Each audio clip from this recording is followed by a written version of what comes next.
Hello everyone, कैसे हो आप सब। एक बार पुनः स्वागत है आप सभी का हमारे अपने YouTube channel A to Z biology classes पर। उम्मीद करते हैं दोस्तों आप सभी मस्त होंगे, बेहतर होंगे, आप सभी की पढ़ाई भी अच्छे से चल रही होगी। आज की इस वीडियो में यहाँ पे हम देखेंगे class 11th biology NCERT chapter 6 जो कि हमारा है पुष्पीय पादपों में शारीरिकी।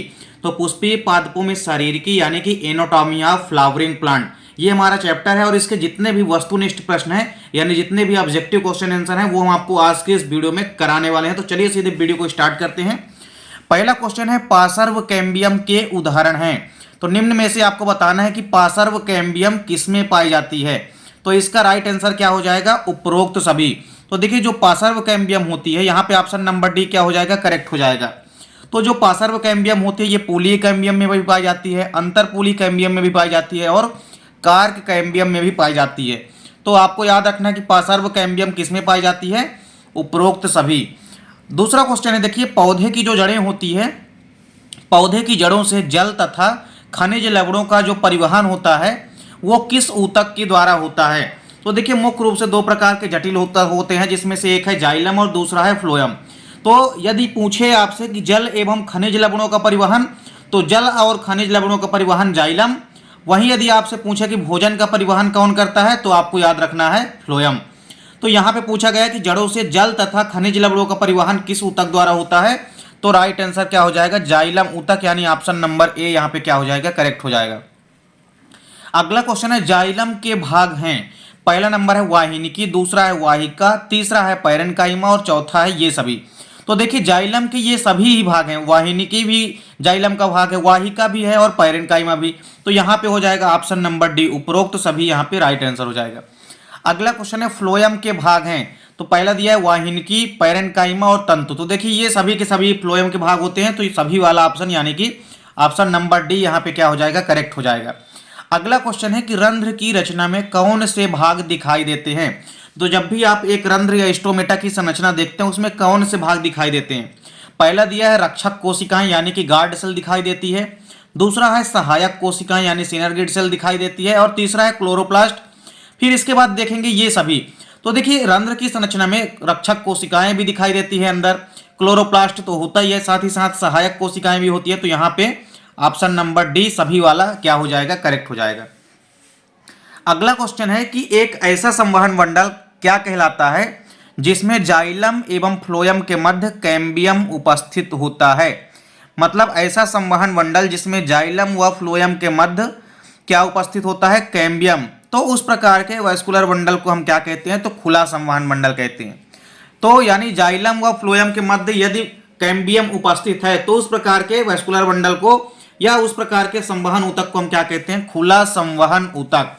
अगला क्वेश्चन है कि कैस्पेरियन पट्टिकाएं किन कोशिकाओं में पाई जाती हैं। तो आपको याद रखना है परिरंभ कोशिकाओं में। किन कोशिकाओं में पाई जाती हैं कैस्पेरियन पट्टिकाएं, परिरंभ कोशिकाएं में पाई जाती है। अगला क्वेश्चन है रक्षक कोशिकाएं पाई जाती है तो रंध्र या स्टोमेटा में पाई जाती है। तो रंध्र में पाई जाती हैं कौन सी कोशिकाएं, रक्षक कोशिकाएं यानी कि गार्ड सेल। अगला क्वेश्चन है एक बीजपत्री मूल में किस प्रकार के संवहन मंडल पाए जाते हैं। मूल का मतलब होता है जड़। तो देखिए एक बीजपत्री जड़ों में किस प्रकार के संवहन मंडल पाए जाते हैं।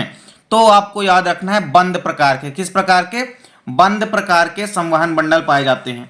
अगला क्वेश्चन है अंतःकाष्ठ में उपस्थित पदार्थों के नाम लिखिए। जो अंतःकाष्ठ होता है उसमें कौन कौन से पदार्थ उपस्थित होते हैं। तो पहला होता है टेनिन व दूसरा पदार्थ उपस्थित होता है रेजिन। तो टेनिन व रेजिन यहाँ पे राइट आंसर होगा। अगला क्वेश्चन है जाइलम पैरेन्काइमा की भित्ति किस पदार्थ की बनी होती है। जो जाइलम की पैरेन्काइमा होती है उसकी वाल या भित्ति किस पदार्थ की बनी होती है। तो राइट आंसर है सेल्यूलोज। और सेल्यूलोज क्या है, एक प्रकार का पॉलीसेकेराइड है यानी कि एक प्रकार का कार्बोहाइड्रेट होता है। अगला क्वेश्चन है प्रायः स्टोमेटा पत्तियों के किस सतह पर उपस्थित होते हैं।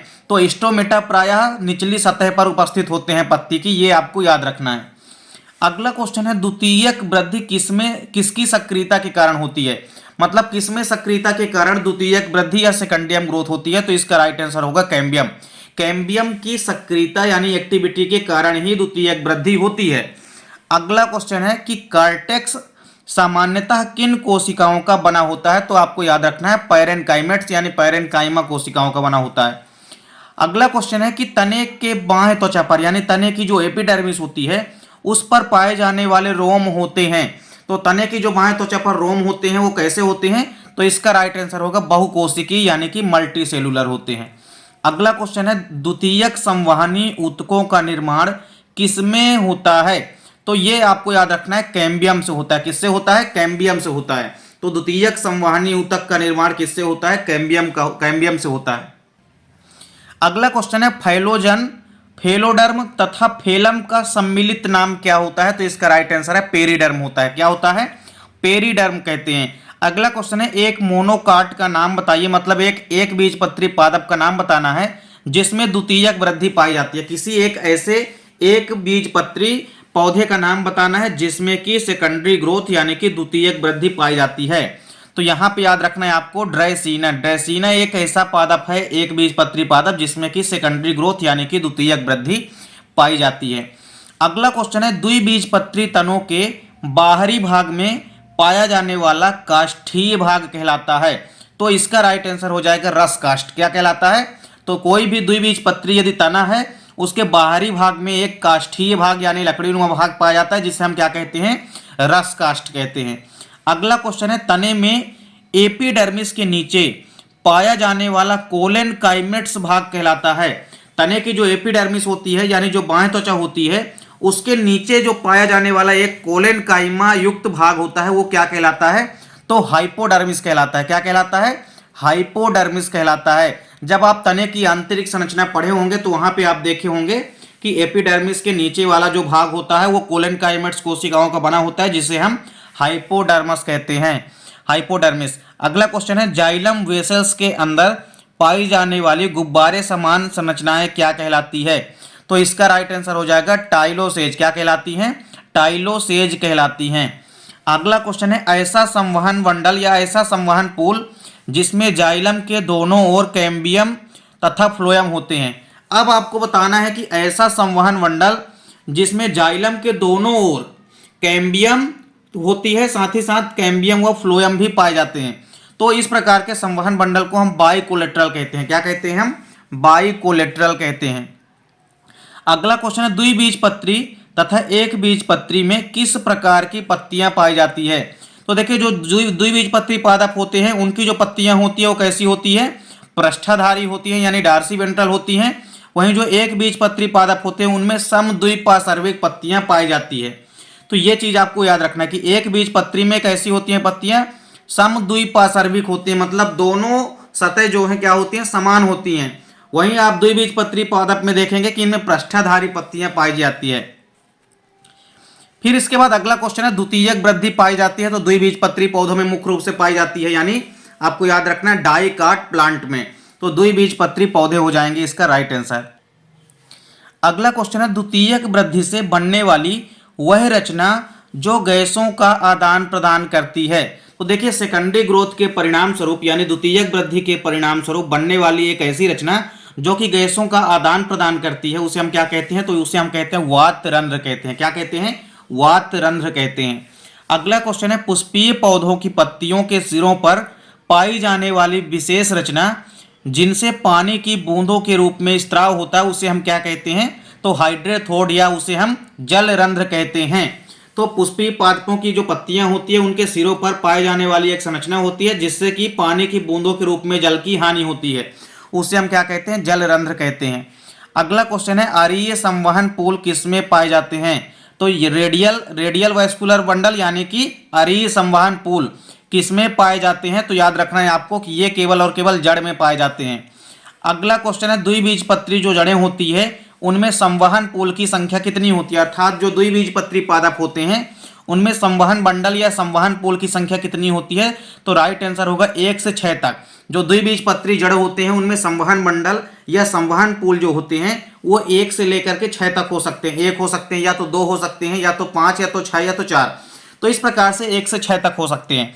वहीं यदि आपसे पूछे कि एक बीजपत्री जड़ में संवहन बंडल की संख्या कितनी होती है तो आपको बताना है 6 से अधिक। यानी जो एक बीजपत्री पौधे का यदि जड़ होगा उसमें सदैव ही संवहन पूल या संवहन बंडल की संख्या 6 से अधिक होती है।